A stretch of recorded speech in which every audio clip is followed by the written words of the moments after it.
Okay, you guys, so we're going to talk about how to format your narrative so that it's all ready to go before you turn it in. So there's a few things. So right now I also have in front of me the narrative assignment sheet that goes over what to highlight, what you need to include. So that's going to be really important that you have that in front of you when you're doing this as well. So first, let's go ahead and look at that narrative writing assignment sheet and just kind of start from there. So if we are starting at the requirements, you've already done your writing topic, you chose a specific moment, you followed a plot diagram. We'll come back to the sensory details, figurative language, dialogue after, but let's take a look at hook.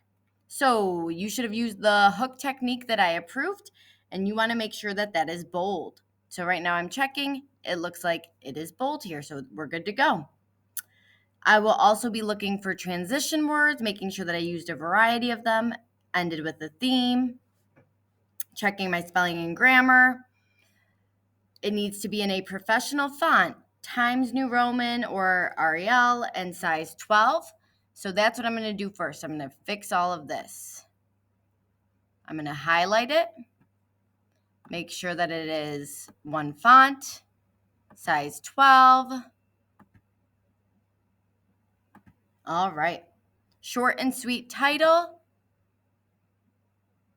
that is related to the narrative but does not give away too much. It should be in the same font and size, but it should be bolded. So right now I'm going to name my narrative Quarantine Experiences. So it is bolded.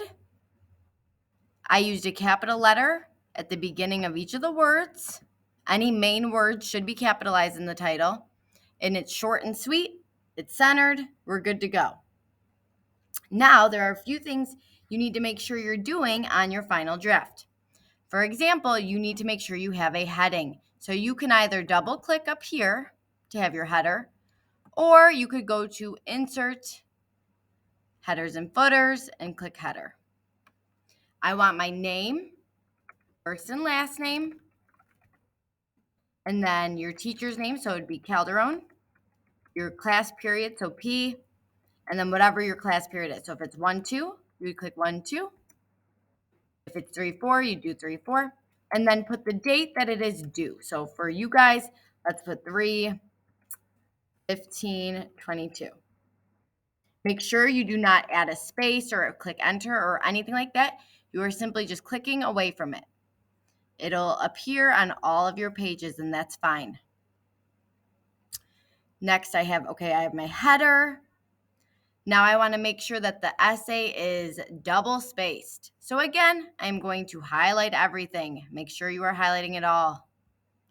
Going to the line and paragraph spacing button. I want it to be double.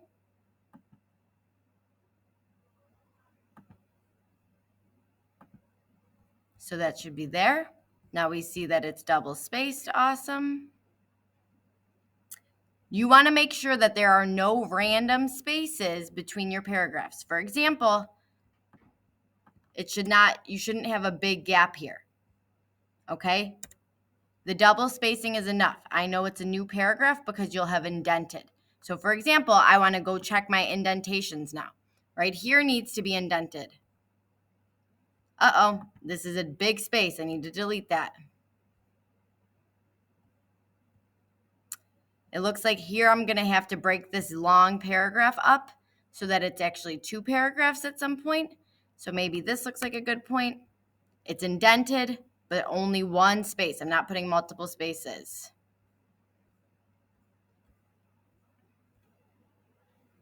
And this needs to be indented as well.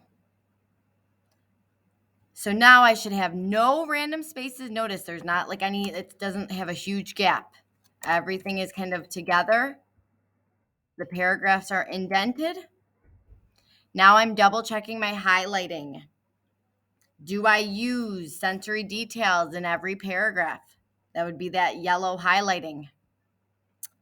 Do I include at least one metaphor, one simile, one hyperbole, one alliteration, one onomatopoeia, and one personification?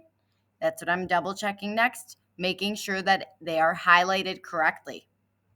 Do I include at least one going like back and forth of dialogue? That's going to be highlighted in light yellow as well. I'm checking spelling and grammar. So yourself to, I'm going to put a period here and pretend like that's the end. Obviously, this is not the end of this person's narrative. I'm going to go through and make sure I don't use the same transition words over and over again. So right there, I have afterwards. It's been about 2 weeks now. All right. I just want to make sure that I don't see and then.